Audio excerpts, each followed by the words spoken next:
ત્યારે આજે હું તમારી વચ્ચે આવીને ઊભો રહ્યો છું।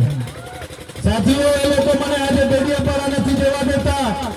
વચ્ચે મેં અમારા સાંસદના ગામમાંથી પદયાત્રા કાઢી ત્યારે એ લોકો બાજુવાળા કે એના અહીંયા રાજપીપળામાં રહે છે અને અમારા રાજપીપળાના વિસ્તારમાં હવે એનું નાટક ચાલુ થયું છે ત્યારે એમનું નર્મદા જિલ્લામાંથી પણ કાઢી દેવાના છે। ત્યારે એ લોકોને હું કહેવા માંગુ છું, તમે મારા ડેડિયાપાડામાંથી મને કાઢી નાખશો, તમે મારા જિલ્લાના નર્મદામાંથી મને કાઢી નાખશો, પણ આ ચૈતર વસાવા અમારા લોકોના દિલમાં રહે છે, ત્યાંથી કોઈ કાઢી નથી શકવાનો। અમારા લોકોના મનમાં અને દિલમાં અમે રાજ કરીએ છીએ। એટલો બધો ડર છે આ લોકોને।